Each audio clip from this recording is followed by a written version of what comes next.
I would like to have more, and I would also like to not be living in a big city. But I am living in a big city, and we like it here, and it's an interesting, fun place. And hopefully, we will evade a great earthquake. It could happen tomorrow, but a lot of things could happen tomorrow. Yeah, George, just to confirm what the caller had said, that the one of the big things when in towns that are vulnerable to hurricanes approaching, and everything's going to close down. One of the first things people do is they rush to the liquor stores and buy a lot of beer and alcohol, and drink their troubles away, huh? Yeah, and instead of going and buying duct tape and water and all the stuff they should be getting, they go buy a lot of booze. That's interesting. Next up, that's been proven over and over again. I'm not fantasizing about that. Let's go to Oakland, California. Robin, it's your turn. Hey, Robin, thanks for calling. Hi, gentlemen. It's a pleasure to speak to all of you. I have a hot date with Tom on the 22nd of December, 2012. Oh, you do? Yeah, I do. Interesting. The day after. He plans to work. How are you going to do that? Anyway, just to echo, who's our basso profundo? I don't know, Whitley or... well, my guess is it's Bob. Bob. I'm Bob Basso. I never thought of myself as Bob Basso. Bob's the one coming in on the low frequencies here. Okay, well, this echoes I was so surprised to find this. I'm not a religious person, but does this echo exactly what you were saying? It says, know this, that in the last days disastrous times will come, and men will be lovers of themselves and lovers of money, proud, conceited, blasphemers, disobedient to their own people, ungrateful, wicked, false accusers, addicted to lust, brutal, haters of good things, traitors, hasty, boasters, lovers of pleasures more than lovers of God. And then it says, charge those who are rich. This is exactly how do you get them to move. Charge those who are rich in this world that they be not proud, nor trust in the uncertainty of riches, but in the living God who gives us all things so abundantly. So let me ask you this. Who was this who was prophesying Wall Street? Where is this quote from? Hang on just a second. So they do good works and become rich in good things, and laying up in store for themselves a good foundation against the time to come. Well, who says this, Robin? Who says that this? Is, believe it or not, you gotta stop now and tell us who said it, because it's getting too long. It was Timothy. This is from the book of Timothy. This is from Timothy 1 and 2. Well, that's very interesting, because if you couldn't get a better description of Wall Street. Yeah, absolutely. Well, my favorite in Revelation that there's toward the end of it, there's an angel comes down, proves that he's an angel, and he he's an angel, so what he's saying absolutely has to be true. And he says I'm going to make an offer to you that if you give up if you give up greed. The power of the Antichrist is the Antichrist gets a piece of every financial transaction on earth. If you want to make money, you got to go through the Antichrist. And so the angel comes down and says, if you give up your greed, that you can spend all eternity in a heavenly world. On the other hand, if you don't want to give up your greed, you're going to spend all eternity in lakes of fire. And he makes the order. This is clearly for real. Sounds like Dr. Faustus as well. Two-thirds of humanity says, I can have money, or I can have, an eternal damnation, or I can have heaven. Money and eternal damnation, or I can have heaven. And two-thirds of humanity says, I'll take the money. And and I think that is, the curse of humanity, that we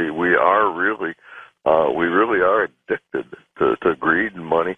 And it was part of Christ's profound wisdom, because he came into a culture that had hard currency, and you get the thing where he holds up the coin with Caesar Tiberius's image on it. It is a graven image, and he says you cannot worship God and mammon, and we really do worship mammon.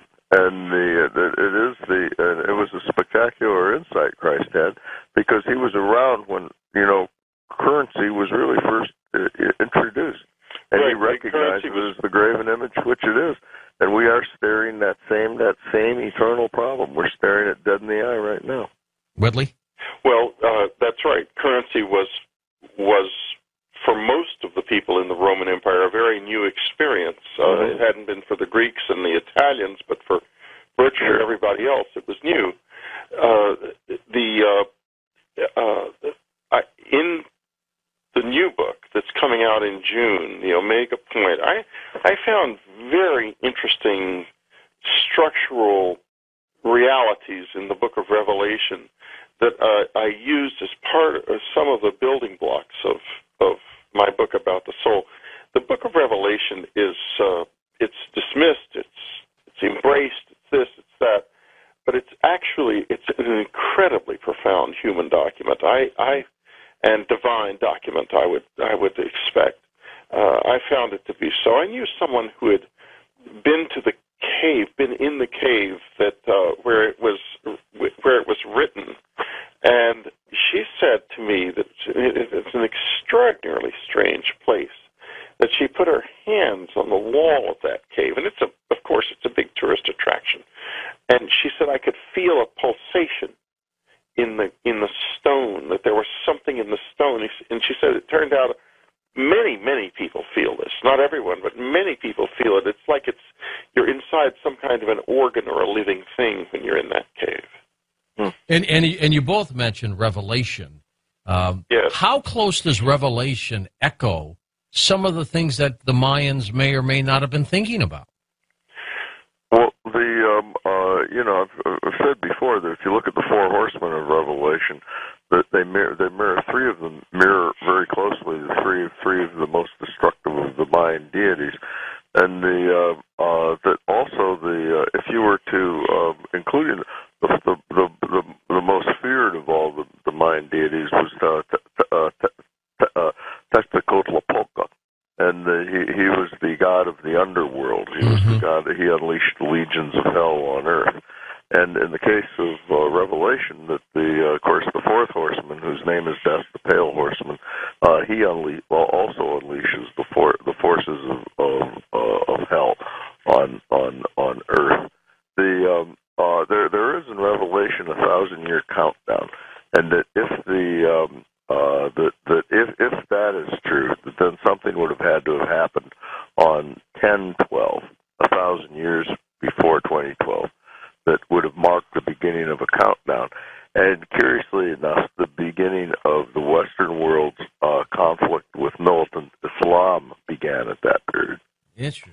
A caliph named Caliph al-Hakim declared war on both Christianity and Judaism, and he leveled the Church of the Holy Sepulchre, which contained the Christ sepulchre, and was said to have been built on Golgotha, the Hill of Skulls. Let's talk more about Revelation when we come back. Robert Gleason and Whitley Strieber and the rest of your calls at Coast to Coast AM. Okay, we're going to continue to take your phone calls with Robert Gleason and Whitley Strieber this hour. Next hour, Michael Salla joins us, reacting to the Vatican's quest to try to find out more information about E.T. life. That'll be next on Coast to Coast AM. Bob Gleason, Whitley Strieber, remember the Twilight Zone episode, The Shelter, where this family had a fallout shelter. Nobody in the community had one, and then there was an alarm that they thought was going to be a nuke bombing, and the neighborhood is tearing apart his place because he wouldn't let them in. And I just wonder if 2012 could be that as we get close to that date. What do you think, Whitley? I really don't know. That doesn't resonate very much with me. I do think, though, that it's necessary to look beyond the physical changes that could be taking place and a little bit more into the spiritual aspect of it and the relationship between energies and spirit. We talked earlier in the first hour about the increasing cosmic rays and also the increasing exposure of us to cosmic rays and therefore also to cosmic energies. And I have a feeling